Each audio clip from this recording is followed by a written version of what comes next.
ప్రభువైన యేసుక్రీస్తు నామములో శుభవార్త ప్రేక్షకులకందరికీ మరొకసారి ప్రత్యేకమైన వందనములు తెలియపరుస్తున్నాను. ఆరాధించు హృదయం అన్న ఈ ప్రోగ్రాంలో ఆరాధన గురించి దేవుడు నా హృదయంలో పెట్టిన అనేక తలంపులు, ఆలోచనలు మీతో పంచుకుంటూ ఉంటున్నాం. ఒక రెగ్యులర్ టీచింగ్ సిరీస్లోకి వెళ్ళే మునుపు లోకంలో ఈ దినం ఆరాధన విషయంలో, విజ్ఞాపన విషయంలో ఏం జరుగుతూ ఉన్నదని క్రైస్తవులైన మనం అంతా కూడా తెలుసుకోవటం ఎంతో మంచిది. ఈరోజు ప్రత్యేకమైన ధ్యానం కొరకు కీర్తన 145 నుంచి ఒక ప్రత్యేకమైన మాటను మనం చదువుకోపోవచ్చున్నాం. కీర్తన 145:1 రాజువైన నా దేవా, నిన్ను ఘనపరచుదును, నీ నామమును నిత్యము సన్నిధించుదును. అనుదినము నేను నిన్ను స్తుతించుదును, నిత్యము నీ నామమును స్తుతించుదును. ప్రభువైన యేసుక్రీస్తు ఈ లోకానికి వచ్చే మునుపు ప్రస్తుతము ఒక ప్రత్యేకమైన ఆరాధన, విజ్ఞాపన, ఒక అనుభవమును పరిశుద్ధాత్మ దేవుడు భూప్రపంచం అంతా కూడా వ్యాపింపచేస్తూ ఉన్నారు. ఈ విషయం క్రైస్తవులైన మనం గ్రహించటం చాలా మంచిది. గత కాలంలో మనం చూస్తుంటే ఏదో ఆదివారాలు అనేక మంది ప్రభుని ఆరాధించటానికి ఒక ఆదివారం వెళతారు. శనివారం నుంచి మళ్ళీ సోమవారం వరకు కూడా మరి మామూలుగా ఉండే ఒక అనుభవమే క్రైస్తవ జీవితంలో. ప్రతి ఒక్కరు కూడా ఆ ఒక్క దినం ఏదో కొద్ది గడియలు దేవుని సన్నిధిలో గడుపుట అనేది అలవాటు ప్రకారం జీవిస్తున్నారు.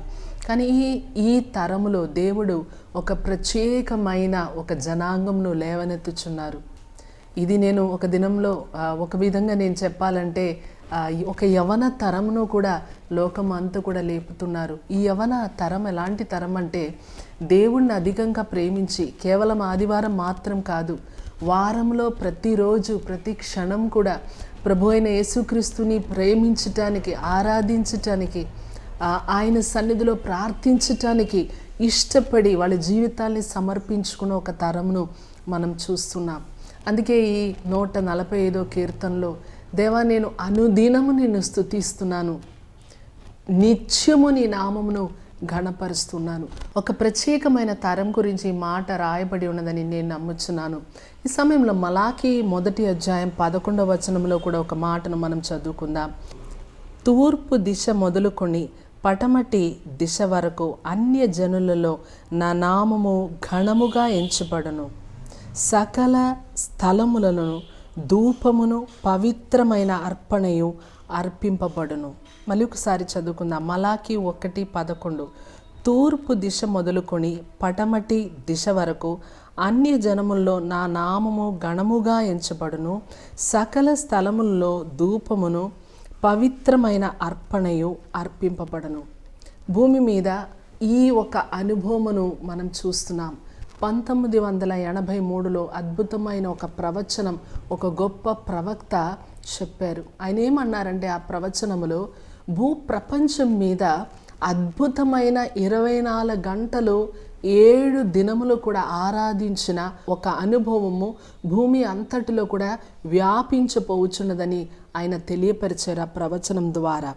అనేక దినముల్లో మనం చూస్తుంటే సంఘాన్ని దేవుడు ఈ యొక్క సరికొత్త అనుభవంలోకి లేదా పరిపక్వత కలిగిన ఈ యొక్క అనుభవంలోకి ప్రభు తన సంఘాన్ని నడిపిస్తున్నారని నేను భావిస్తున్నాను. కాలేజ్ క్యాంపసెస్లో ఏంటి, అనేక దేశాల్లో యవనస్తుల మధ్యలో అనేక రీతిలో ఎక్కడ చూసినా అనేక భూప్రపంచం అంతటి మధ్యలో 24/7 మనం చూస్తూ ఉంటున్నాం. యవనస్తుల మధ్యలో ప్రత్యేకమైన ఒక ఆశ, ఒక దీక్షతో వాళ్ళు దేవుణ్ణి వెతకటానికి ఒక నిర్ణయంతో కూడా ఆయన ఆరాధిస్తున్నారు. వాళ్ళ శరీర కోరికలతోనూ లోకం కొరకు జీవించకుండా తన యవన జీవితములను, యవన బలమును ప్రభు కొరకు అర్పించటం నేను చూస్తుంటూ ప్రభుని స్తుతిస్తూ ఉంటున్నాం. దేవుని యొక్క వాక్యమును మనం చాలా జాగ్రత్తగా గమనించేదట్టయితే ఈ లోకంలో ఇంకా మనకి కనిపెట్టడానికి ఇంకా ఏది లేదు. ఈ లోకంలో మనం చూసుకుంటే ఇంకా డిస్కవర్ చేయటానికి అంటూ ఇంకేది లేదు. ఈ తరాల్లో నివసించే ఈ తరంలో బ్రతికే వాళ్ళ గురించి మనం ఒకసారి తలంచుకుంటే మనకు అన్ని వసతులు ఎవరో కనిపెట్టి మనం వాటిని అనుభవిస్తూ ఉంటున్నాం. ఉదాహరణకి లైట్ ఏమి, కరెంట్ ఏమి, ఫోన్లేమి, విమానాలు, ప్రయాణ వసతులు, వీటన్నిటినీ ఈ తరంలో మనం ఏది కూడా డిస్కవర్ చేయలేదు. అన్నీ కూడా మనకన్నా ముందు ఉన్న తరం డిస్కవర్ చేస్తూ వాటి ప్రతిఫలం అన్నిటినీ కూడా మనం అనుభవిస్తూ జీవిస్తున్నాం. కానీ ఒకే ఒక విషయం డిస్కవర్ చేయడానికి మిగిలిపోయి ఉన్నది. ఆ ఒక్కటి ఏంటంటే దావీదు భక్తుడు అంటున్నారు, నేను యెహోవాని ఒక్క వరం అడిగి తిని దానిని నేను వెతుకుచున్నాను అని చెప్పేసి అంటున్నారు. యెహోవా సన్నిధిలో నేను నివాసం చేయటం, ఆయన మందిరంలో ఆయన సౌందర్యమును చూసుకోవటం, అంటే ఈ speaking about the intimacy of God. అదొకటి మాత్రం ఇంకా వెతకటానికి తరానికి మిగిలిపోయి ఉన్నది. ఈ తరంలో ఉన్న వాళ్ళు ఆ అనుభవమును, ఆ ఒక్కటి మిగిలిపోయినది ఒకటి వెతకటానికి వాళ్ళ జీవితాన్ని సమర్పించిన ఒక సమయం ఆసన్నమై ఉన్నది. ప్రభువుని వాళ్ళు వెతుకుచు, ఆరాధిస్తూ, ప్రార్థన చేస్తూ ఆయనను, ఆయన రెండో రాకడను ఆహ్వానిస్తుంటారు. మనకందరికీ తెలుసు, ప్రభు అయిన యేసుక్రీస్తు వారు మరలా యూదుడుగా, ఒక మనుష్యుడిగా మనం కళ్ళారా చూడపోవచ్చున్నాం. ఆయన ఎక్కడి నుంచి వెళ్ళపోవచ్చున్నారంటే యెరూషలేములో నుంచి ఆయన భూమిని వెళ్ళపోవచ్చున్నారు. మనం అక్కడ ఉంటాం. ఆ సమయంలో కళ్ళారా ఆయన్ని చూస్తాం. ఆయన అప్పుడు కూడా నిరంతరం ఆరాధిస్తూ ఉంటాం. ఆయన మన కొరకు చేసిన క్రయధనము, ఆయన మన కోసం వచ్చినది, మన కోసం సిలువలో మరణించి మన కోసం పునరుద్ధానుడైన, మన కోసం అనేక శ్రమలు, నిందలు, అవమానాలు పొందిన ఆ యేసుని నిరంతరం మనం యెరూషలేములో ఆరాధించపోవచ్చున్నానన్న విషయం మనం మర్చిపోకూడదు. అందుకే ఆరాధనతో ఆయన్ని మనం ఆహ్వానిస్తూ ఉంటున్నాం. యెరూషలేముని కేంద్రంగా ఉంచి ప్రపంచం అంతా కూడా ఆయనకి ప్రతి ఒక్కరు వాళ్ళ మోకాలు వ్రొంగినట్లు, వాళ్ళ నాలుకలు యేసు ప్రభువే ప్రభు అని ఒప్పుకున్నట్లు ఆయన చేయబోయే ఒక రోజు బహు సమీపంగా ఉందని దేవుని దాసరాలుగా నేను మనవి చేస్తూ ఉంటున్నాను. ఆ సమయంలో మనం అక్కడ ఉంటే నాకైతే అనిపిస్తుంది, దేవదూతలు మన గురించి వాళ్ళు చెప్తున్నారేమో, ఈమె దేవుని ఆరాధించటానికి ఆమె జీవితాన్ని సమర్పించుకుంది.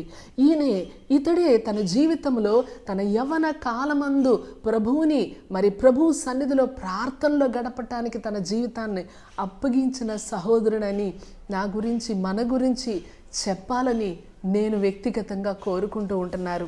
దేవుని ప్రియ బిడ్డలారా, యెరూషలేములో నేను ఒక ప్రేయర్ కాన్ఫరెన్స్కి వెళ్ళిన సమయంలో అక్కడ బ్రెజిల్లో నుంచి దేవుని ప్రియ బిడ్డలారా వచ్చారు. అక్కడ వాళ్ళ దేశంలో 24 గంటల ఆరాధన జరుగుతుందంట. కైరో, ఈజిప్ట్లో భయంకరమైన గొడవలు జరిగే ప్రాంతం. కానీ అక్కడ మనం చూస్తుంటే అక్కడ కూడా ఒక 24/7 ఉంది.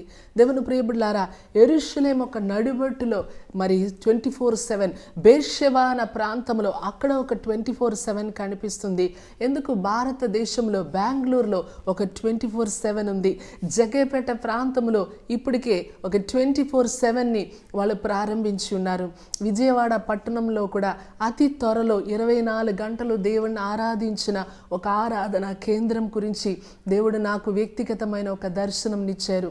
దేవుని ప్రియబిడ్డలారా, 24 గంటలు విజయవాడ పట్టణమందు ఒక ప్రత్యేకమైన ఆరాధన జరిగే ఒక స్థలము, ఒక దర్శనమును కలిగి నేను ఉంటూ ఉండగా దేవుడు ప్రపంచం అంతటిలో భూమి మీద ఆయన ఆహ్వానించటానికి ఒక ప్రత్యేకమైన ఆరాధన విజ్ఞాపనతో కూడి ఉన్న ఒక ప్రత్యేకమైన దర్శనమును ఆయన విప్పుచున్నారు. ఇట్లో అనేక యవనస్తులు పాల్పొందపోతున్నారనేది ఆశ్చర్యకరమైన ఒక విషయంగా మీరు చూడపోవచ్చున్నాం. ఒక రీతిలో చూసేదట్టయితే దేవుని ప్రియ బిడ్డలారా, ప్రభు మనకు నేర్పించిన ప్రార్థన, నీ రాజ్యం వచ్చును కాక. పరలోక రాజ్యంలో 24 గంటలు ఆరాధన జరుగుతున్నది. దేవుని ప్రియ బిడ్డలారా, చాలామంది అడుగుతుంటారు, 24 గంటలు 7 రోజులు ప్రార్థన అవసరమా? ఆదివారం ఒక పూట చాలదా? ఒకవేళ అలాగ తలంచుకునేదట్టయితే పరలోక రాజ్యంలో మీరు గబక్కున ఒకసారి దేవుని ప్రియబిడ్డలారా మధ్యాకాశంలో ఎత్తపడి ఆయన సన్నిధిలో ఉంటే మనలో ఎవరైనా వెళ్ళిపోయి 4 జీవులు, వాళ్ళకి రకరకాల ముఖాల గురించి చూస్తున్నాం, వాళ్ళతో మనం వెళ్ళిపోయి ఇక్కడ మీరు అస్తమానం ఈ 24 గంటలు ఆరాధించకుండా ఆరాధించుకోవాల్సిన అవసరత ఏదైనా ఉందా అని అనుకుంటే అది ఎంత బుద్ధిహీనమైన ఒక ప్రశ్నగా ఉంటుందని ఒకసారి ఆలోచించండి. ప్రభువుని ఎంతగా ఆరాధించినా కూడా అది చాలదనే, మన జీవితంలో మనం ఏది కూడా చాలదని మనం గ్రహించాలి. ఎందుకంటే మన ఆరాధనకు అతీతమైన గుణలక్షణాలు కలిగి ఉన్న ప్రభు. దేవుని ప్రియబిడ్డలారా, ఆయన గురించి మనం ఎవరు కూడా ప్రసంగం చేయలేము. ఆయన గురించి మనం ప్రసంగం చేసినది చాలదు, ఆరాధిస్తున్నది చాలదు. ఒకవేళ ఆయన తగ్గింపు గురించి ప్రసంగం చేస్తామని అనుకో, దేవుని ప్రియబిడ్డలారా, ఆయన తగ్గింపు గురించి నేను 1000 సంవత్సరాలు మాట్లాడినా సరే, ఒక క్షణం ఆయనని మహిమలో మనం చూసి వెంటనే ఆ మహిమలో నేను ఆ శక్తి కింద, ఆ మహిమ కింద, ప్రభావం కింద నేను నేలబట్టు సాగిలపడి మళ్ళీ ఒకసారి లేస్తే మళ్ళీ కొత్త ప్రత్యక్షతలతో నింపే అనుభవాలు మాత్రమే మన జీవితంలో మిగులుతాయి. కానీ ఆయన గుణలక్షణంలో వర్ణించటానికి ఈ భూమి మీద ఏ మనుష్యుని తరం కాదని దేవుని దాసరాలుగా నేను మనవి చేస్తున్నా. కనుక దేవుని ప్రియబిడ్డలారా, అందుకే ఇక్కడ ఏం రాస్తున్నారంటే, నిరంతరం భూమి మీద ఉన్న ప్రజలు ఆయనకు ఒక ప్రత్యేకమైన ధూపము, ఒక ఆరాధన రూపములో, ప్రార్థన రూపములో, విజ్ఞాపన రూపములో మనం అర్పిస్తూ ఉంటున్నాం. ఆయన స్తుతి వ్యాపించే దినములో ఉన్నది. దేవుని ప్రియబిడ్డలారా, తూర్పు నుంచి పటమటి వరకు కూడా ఆయన మహిమను, ఆయన గొప్పతనాన్ని వ్యాపించే ఒక గొప్ప అనుభవములో, దినములో మనం ఉన్నామన్న విషయము మనం మర్చిపోకూడదు. ఒకసారి మనం గ్రహించేదట్టయితే మన ప్రార్థనలో దేవుడు సకల విధమైన శక్తిని అనుగ్రహిస్తూ ఉంటున్నారు.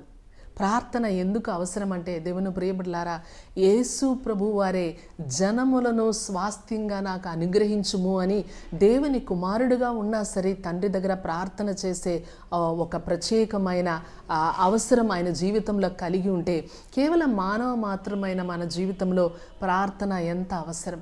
దేవుని ప్రియబిడ్డలారా, మనం ప్రార్థిస్తూ ఉంటుండగా, మనం ఆరాధిస్తూ ఉంటుండగా దైవీకమైన శక్తిని మన పక్షం వ్యాపిస్తూ ఆయనే అనేక రీతులున్న విడుదలను, స్వస్థతను, ఆశీర్వాదమును, అభిషేకమును ఆయన ప్రజల మధ్యలో మరి చేయపోతున్నారని నేను మనవి చేస్తున్నాను.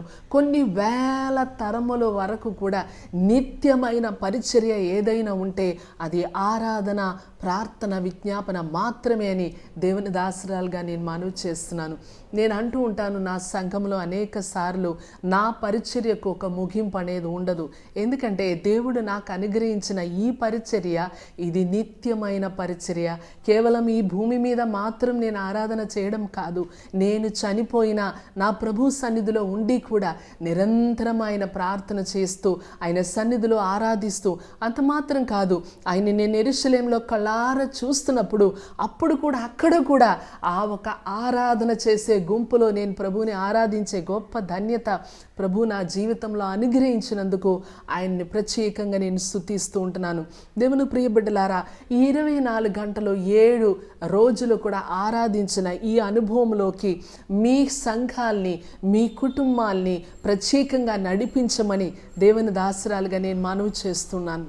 ఎంతవరకు ఈ ఆరాధన నిలిచి ఉంటుందంటే, ఒక దినం అపవాది అయిన సాతాన్ని ఆ మండుచున్న ఆ లేక్ ఆఫ్ ఫైర్లోకి వాడిని త్రోసివేసిన తర్వాత కూడా దేవుని నమ్ముకునే ఒక విశ్వాసి, రక్షించబడిన ఒక బిడ్డ ఆయన ఆరాధించగలరన్న వాస్తవం, ఆ ఒక సత్యము ఎంత ఆనందమును, ఆహ్లాదమును ఇస్తుంది. దేవుని ప్రియబిడ్డలారా, ఎంతగా ప్రభు మనల్ని నమ్ముతున్నారంటే, ఎంతగా మన జీవితంలో అవకాశం ఇచ్చారంటే, రక్షించబడిన నాకు నీకు ప్రభు ఎల్లప్పుడూ ఆయన సన్నిధిలోకి ప్రార్థన ద్వారా, ఆరాధన ద్వారా ఎప్పుడు మనం తలంచుకున్నా సరే ధూపం వేస్తూ ఆయన సన్నిధిలోకి ప్రవేశించటానికి ఈ పరలోకపు తండ్రి అయిన ఈ దేవుడు మనకెంత ఆహ్వానం ఇచ్చారు. ఈ లోకంలో ఒక మేయర్నో, కలెక్టర్ని కలవాలన్నా కూడా ఒక అపాయింట్మెంట్ తీసుకోవాలి. కానీ దేవుని ప్రియబిడ్డలారా, మీరు ఒకసారి తలంచుకున్నారా? సృష్టికర్త అయిన దేవుడు, భూ ప్రపంచం అంతటిని మాట ద్వారా సృష్టించిన ఈ దేవుణ్ణి ఆరాధించటానికి కానీ, ప్రార్థించటానికి కానీ దేవుని చేత రక్తంతో కడగబడిన ఒక బిడ్డ ఒక క్షణం తలంచుకుని అలా అడుగు వేయటం మాత్రమే చాలు. ఆశ్చర్యకరమైన కార్యము మన పక్షమైన చేయటానికి ఇష్టపడుతూ ఉంటున్నారు.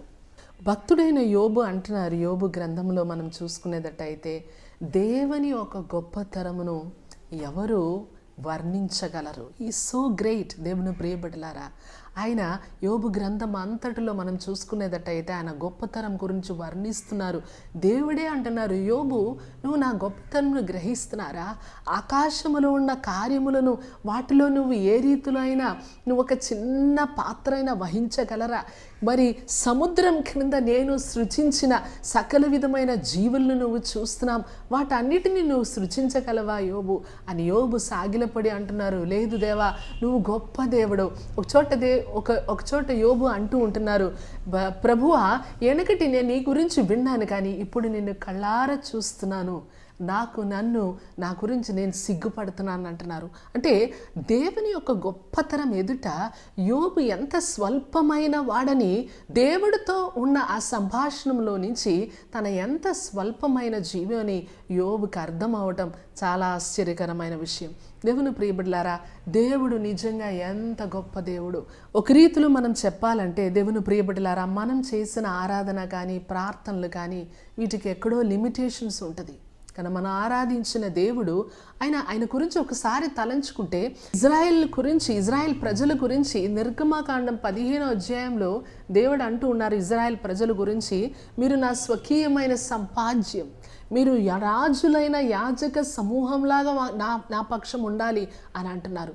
దేవుని ప్రియబిడ్డలారా, ఇజ్రాయెల్ ప్రజలను దేవుడు ఒక ప్రత్యేకించబడిన స్వకీయ సంపాద్యంగా ఆయన ఎన్నుకొని ఆయనను స్తుతించటానికి కొంతమంది లేవీలను ఏర్పరచుకొని ఆయన నిరంతరం ఆరాధించటానికి ఒక ఆరాధన క్రమమును వాళ్ళకి నేర్పించారు.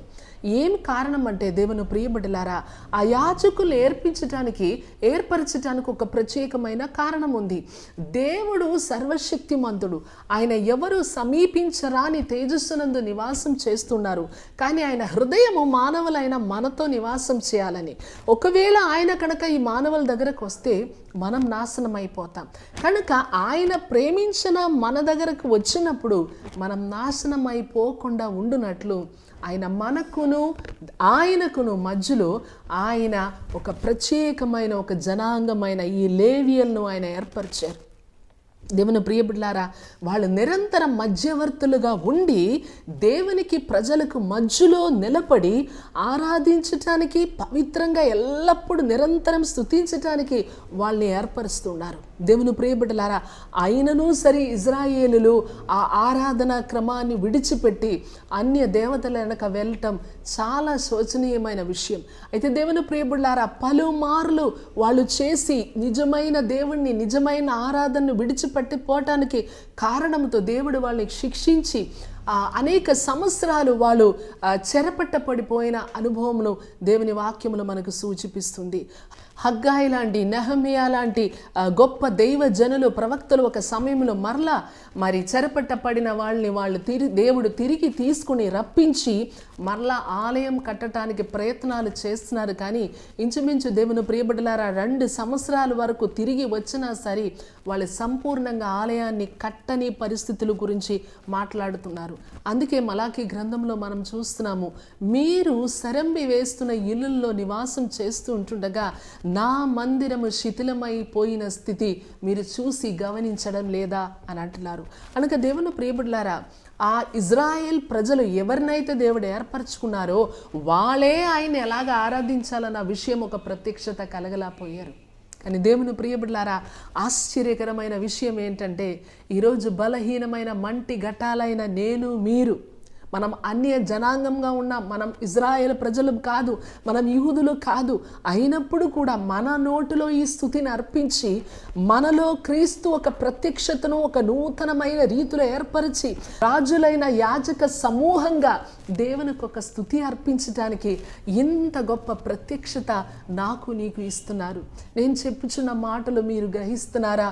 మీకెంతవరకు గ్రహింపు ఉందని నాకు తెలియదు, కానీ నా హృదయంలో ఉన్న ఒక భారం, విజయవాడ పట్టణంలో దేవుని ప్రియబిడ్డలారా ఒక ఆరాధన క్రమమును 24 గంటలు 7 రోజు ఆరాధించిన ఒక ప్రత్యేకమైన అనుభవంలోకి పట్టణాన్ని నడిపించాలన్న ఒక దర్శనం నా హృదయంలో ఎల్లప్పుడూ ఉన్నది.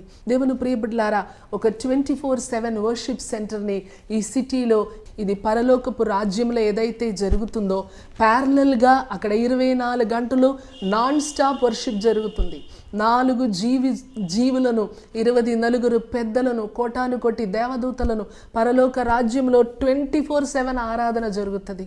దేవుని ప్రియబిడ్డలారా, ఒకవేళ మనం ఆ 4 జీవులను ఒకవేళ వెళ్ళి ప్రశ్నిస్తే మీరు ఎలాగ ఇంతసేపు ఆరాధించగలుగుతున్నారు, ఇన్ని సంవత్సరాల నుంచి భూమికి పునాది వేయక మునుపు నుంచి మీరు ఆరాధిస్తున్నారు, మీకు బోరు కొట్టట్లేదా అని ఒకవేళ మనం అడిగేటట్టయితే వాళ్ళు మనతో చెప్పే మాట ఏంటంటే, ఆరాధిస్తూ ఉన్న ప్రతి క్షణము లేదా గంటకి దేవుని మరొక గుణలక్షణాలు మాకు ప్రత్యక్షం అవుతుంది. కనుక ఇన్ని సంవత్సరాల నుంచి మేము ఆయన ఒక్కొక్క గుణలక్షణాలని చూచి వర్ణిస్తున్నారు. అంటే చూడండి దేవుని ప్రియబిడ్డలారా, ఇన్ని సంవత్సరాల నుంచి కూడా ఆయన గుణలక్షణము దాని యొక్క అంతం లేదు. దాన్ని ఇంకను వాళ్ళు ఆరాధిస్తూ ఉంటున్నారు, పొగుడుతూ ఉంటున్నారు. సో ఒక ప్యారలల్ వర్షిప్ భూమి మీద ఆయన స్థాపించబోతున్నారు. అదే మలాకి గ్రంథంలో మనం చూస్తున్నాం, తూర్పు నుంచి పటమటి వరకును అన్య జనముల్లో నా నామము హెచ్చించబడినట్లు మీ నోటిలో ఒక స్తుతిని, ఒక ఆరాధనను నేను అర్పించబోచున్నారు. దేవుని ప్రియబిడ్డలారా, వీటిలో మీరు పాలు భాగస్థులు అవ్వటానికి మీరు ఇష్టపడుతున్నారా? ఈ 24/7లో మన భారతదేశంలోకి ఒక విడుదలను తీసుకొస్తారని మేము నమ్ముచున్నాం. అది మా దర్శనంగా ఉంది దేవుని ప్రియబిడ్డలారా. అందుకే ప్రతి సంవత్సరం ఒక నెల యవనస్తులందరినీ మేము ట్రైనప్ చేసి ఆయా సంఘానికి ఆయా పట్టణానికి రిలీజ్ చేస్తున్నాం. నిజమైన ఆరాధన చేయటానికి కేవలం ఒక్క దినం ఆరాధించే రోజులు అయిపోయినాయి. It is 24/7. దేవుని ప్రియబిడ్డలారా, అనుక్షణం తండ్రితో కనెక్ట్ అయిన ఒక అనుభవంలోకి వచ్చిన అనేక మంది యవనస్తులు వాళ్ళ తలాంతులు వాళ్ళ సమయమును సంపూర్ణంగా ప్రభు కొరకు వెచ్చించబడటానికి మేమున్నామని దివారాత్రులు ప్రార్థించడానికి ముందుకు వస్తుంటే ఇది చాలా ఆశ్చర్యకరమైన ఒక విషయం.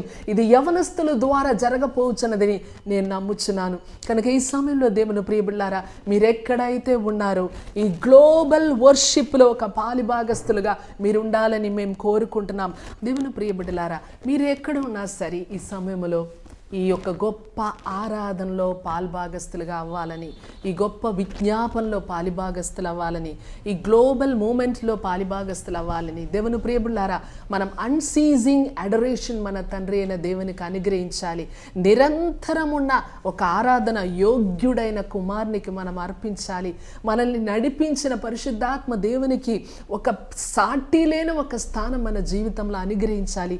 ఇదెంతో అవసరం. కనుక ఈ సమయంలో అయితే నేను చెప్పిన ఈ మాటకి అనుగుణంగా మీ హృదయంలో ఒక ఆలోచన కలిగి ఉన్నారో నాతో పాటు ప్రార్థన చేయమని మనవి చేస్తున్నాను. మీరు ఎక్కడైతే ఉండండి, మీరు కళ్ళు మోసుకోమని మనవి చేస్తున్నాను. ప్రార్థన చేద్దాం. మహానమ్మకమైన గొప్ప దేవా, భూమి అంతంతటి మీద మీరు వ్యాపింప చేస్తున్న ఈ ఆరాధన ఉద్యమమును, విజ్ఞాపన ప్రార్థన ఉద్యమమును బట్టి నేను స్తుతిస్తున్నా.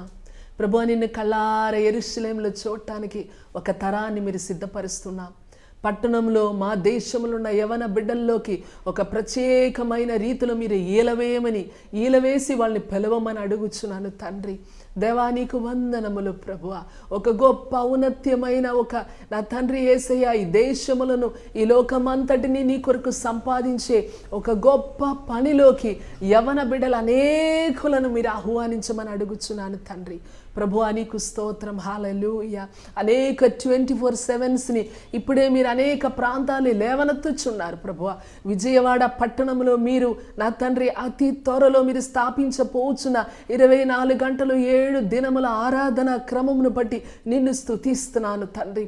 నీ రాకడ పర్యంతం వరకు ఈ ప్రార్థన ఆరాధన విజ్ఞాపన కేంద్రమును మీరు అభిషేకించి నిలబెట్టపోచున్నందుకు వందనాలు చెల్లిస్తున్నాను. మీరు గొప్ప దేవుడు. ఎందరి హృదయాన్ని అయితే తాకుచున్నారో ప్రభువా, ఈ క్షణంలో వాళ్ళలో కూడా నీ ఆత్మను ఊది ఒక ప్రత్యేకమైన ఆత్మ అనుభవంలోకి విజ్ఞాపన చేయునట్లు, ప్రార్థన చేయునట్లు, ఆరాధించున్నట్లు ఒక అనుభవంలోకి ప్రతి ఒక్కరిని మీరు నడిపించమని మనవి చేస్తున్నాం. ప్రభువా, నీకు స్తోత్రము. మా జీవితంలో సమస్తముని అనుగ్రహించున్నారు. అయితే నా తండ్రి, ప్రతి ఒక్క క్రైస్తవుని నామకార్థ స్థితిలో నుంచి విడిపించి ప్రభువా, ఆ యెహోవాను ఒక వరం అడిగి తిని అని దావీదు మహారాజు చెప్పిన ఆ అనుభవంలోకి ప్రతి ఒక్కరిని నడిపించమని నీ దాసురాలైన నేను మనవి చేస్తున్నాను. దేవా 2013లో ప్రభువా ఈ ప్రార్థనా ఉద్యమం, ఈ ఆరాధన ఉద్యమం ప్రభువా మా పట్టణంలో ప్రభువా, విజయవాడ పట్టణంలో ప్రభువా మీరు లేవనెత్తుతూ ఉంటుండగా సకల విధమైన దుష్టుని కార్యములను మీరు లయం చేయపోవచ్చినందుకు వందనాలు. నీ సన్నిధిలో ఏ దాగోన్లు కూడా నిలబడలేరు ప్రభువా. నాయన కనుక ఆశ్చర్యకరమైన రీతిలో మేము నిన్ను ఆరాధిస్తుంటుండగా, మేము నిన్ను స్తుతిస్తుంటుండగా యెహోవా శూరుని వలన లేచి, యుద్ధ శూరుని వల్ల లేచి హుంకరించుచు మా శత్రువుల్ని నిర్మూలం చేయపోవచ్చున్నారని మేము నమ్ముచున్నాను. వింటున్న ప్రతి ఒక్కరిని దీవించండి, ప్రతి ఒక్కరి మీద ఈ భారమును అనుగ్రహించండి ప్రభువా. అధికమైన ప్రార్థన, ఆరాధన ఆత్మను ప్రతి ఒక్కరి మీద కుమ్మరించి నీ నామానికి మాత్రమే ఘనత, మహిమ, ప్రభావములు పొందుకోమని నజరేయుడైన యేసుక్రీస్తు పరిశుద్ధ నామమున అడుగుచు వేడుచున్నాము తండ్రి. ఆమేన్. God bless you. దేవుడు మిమ్మల్ని దీవించును కాక. ఇంకను ఈ ఆరాధించు హృదయం అనే ప్రోగ్రాము మీ జీవితానికి ఆశీర్వాదకరంగా ఉంటే మరి రాయబడిన నంబర్స్కి మీరు ఫోన్ చేయవాలను. అంత మాత్రం కాదు, మీ ప్రార్థన రిక్వెస్ట్ మాకు ఉత్తరం ద్వారా తెలియపరచమని మనవి చేస్తున్నాను. దేవుడు మిమ్మల్ని, మీ కుటుంబాన్ని ఒక లోతైన ఆరాధన అనుభవంలోకి నడిపించును కాక. God bless you. How wonderful, how beautiful,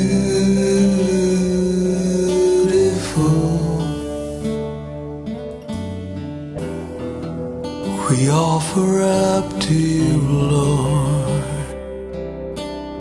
Ascharyan ento ఆశ్చర్యం యేసయ్యా యేసయ్యా